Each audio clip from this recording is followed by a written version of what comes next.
Permiso, presidente. Compañeras y compañeros diputados. El capítulo del informe que se refiere a este rubro lleva por título el de México con responsabilidad global. En el grupo parlamentario del PAN no podríamos estar más de acuerdo.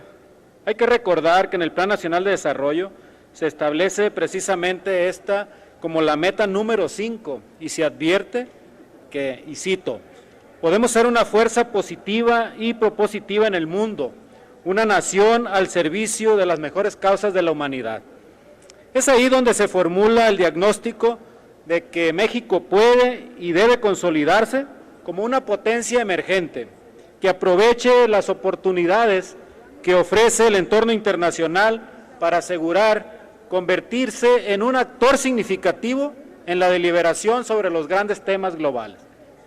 A pesar de que el informe retoma proyectos en marcha desde la administración anterior y se ocupa de explicar las líneas generales que sustentan la política exterior actual, un primer tema que es importante señalar es lo mucho que cuesta identificar a ese México solidario que quisiéramos ser, pero del que desafortunadamente cada vez estamos más lejos.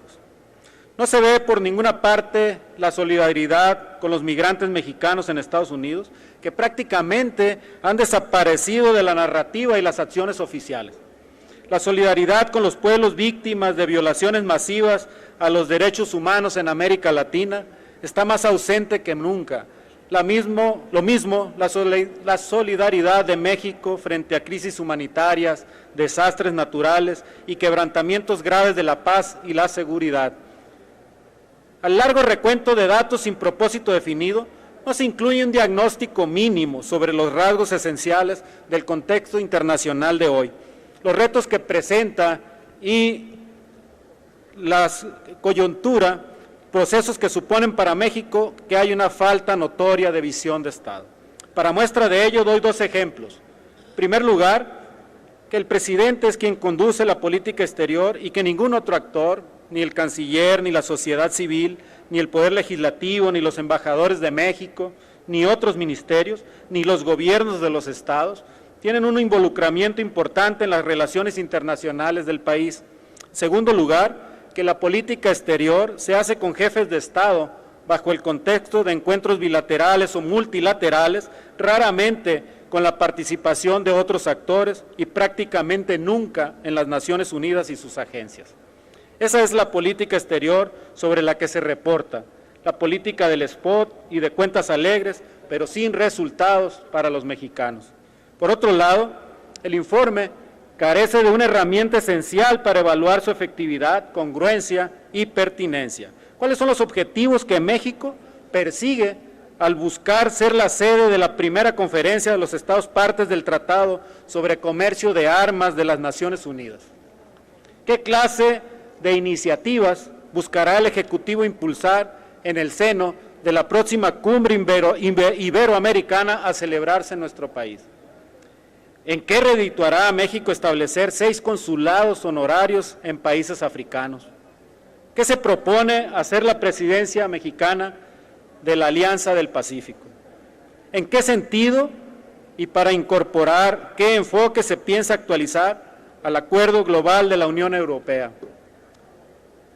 ¿Qué programa y acciones guiarán los próximos encuentros del Grupo MICTA?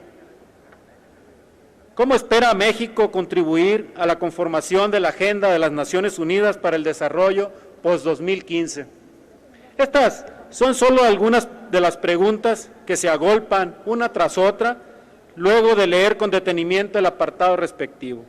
El objetivo manifiesto de definir agendas en materia de diplomacia pública y cultural que permitan mejorar la imagen de México en el exterior no honra el verbo empleado. Se pierde la oportunidad de establecer una estrategia, de construir un argumento sólido para desplegar alrededor de un principio, valor o noción integradora acciones efectivas en este renglón. Se enlistan, en cambio, los convenios de cooperación cultural que suscribió el gobierno, las muestras culturales en el extranjero, más aún, a 20 años de la entrada en vigor del Tratado de Libre Comercio, no hay una sola propuesta para consolidar y llevar a un segundo peldaño la integración con América del Norte. Finalmente, la Comunidad de Estados Latinoamericanos y Caribeños, la CELAC, exaltada en el pasado informe por su prometedor diseño y alcance, es prácticamente ignorada. En gran medida, esto es así, porque este informe no está diseñado para cumplir con su propósito general, que es precisamente el de ofrecer un balance sobre el estado general que guarda la administración pública federal en cada uno de esos rubros. No hay un espacio, así sea marginal, para la autocrítica. No hay ningún interés en definir con claridad el rumbo, establecer prioridades y analizar opciones de política. No se plantea, por ejemplo, ninguna estrategia seguida por la Cancillería para vigilar el cumplimiento del fallo de la Corte Internacional de Justicia en el caso Avena. Al contrario, se informa sobre la ejecución de 2 connacionales, parte integral de este litigio, sin hacer referencia siquiera a los nombres de Edgar Tamayo y Ramiro Hernández. Y, por supuesto, sin ocuparse de anunciar la política que el gobierno mexicano debería adoptar para que esta violación al derecho internacional no vuelva a ocurrir. ¿Llevará nuestro país el caso ante el Consejo de Seguridad de las Naciones Unidas? ¿Adoptaremos alguna medida punitiva más allá de la denuncia y de la condena? ¿Qué haremos para acelerar el cumplimiento del fallo Avena en los numerosos casos restantes? Ni una palabra se dice, por cierto, sobre los reos mexicanos a punto de ser ejecutados en Malasia. Queda la impresión, compañeras y compañeros diputados, que el informe cae en el optimismo desmedido por el impulso reformador que hemos venido construyendo todas las fuerzas políticas. Es lamentable, sin embargo, que las reformas busquen transformar la economía, la educación y las instituciones políticas, pero que no se hayan planteado transformar también la política exterior mexicana. Otra vez somos testigos de un interés desmedido por suscribir, más por cantidad que por cualidad y profundidad, tantos acuerdos, memorandos de entendimiento, convenios y cartas de intención como sea posible, sin señalar con claridad los ámbitos, los temas y las modalidades prioritarias. Muy a pesar de que México ha sido electo por tercera ocasión como integrante del Consejo de Derechos Humanos de la ONU, en buena medida por la reputación del trabajo conseguido en administraciones pasadas, en esta ocasión mucho nos tememos que decepcionará al resto de la membresía.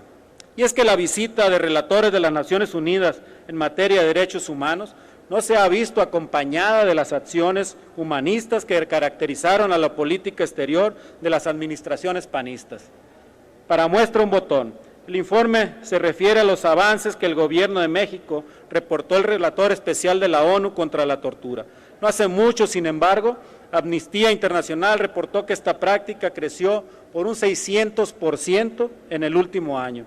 Las cifras que organizaciones no gubernamentales manejan respecto de las desapariciones forzadas, detenciones arbitrarias y libertad de expresión no son necesariamente las mejores. Esto coincide, por supuesto, con señalamientos realizados en el marco del mecanismo de examen periódico universal de esta organización internacional que también brillan por su ausencia. Hoy día está claro que no solo uno, sino 2 presidentes, el de Estados Unidos y el de México, le han dado la espalda a los migrantes. No se puede seguir ignorando que hay más de 10 millones de mexicanos en Estados Unidos y que si están allá es porque aquí no se generaron las oportunidades para ellos. Para el grupo parlamentario del Partido Acción Nacional es de la mayor importancia enfatizar que el formato del informe presidencial y especialmente del capítulo de política exterior tiene que transitar de un documento de bitácora administrativa a uno que realmente informe a la sociedad sobre el diagnóstico, las razones y las implicaciones de acciones que comprometen al Estado en su conjunto en su interacción con el resto del mundo. Muchas gracias. Gracias, señor presidente. Cámara de Diputados, 62ª legislatura.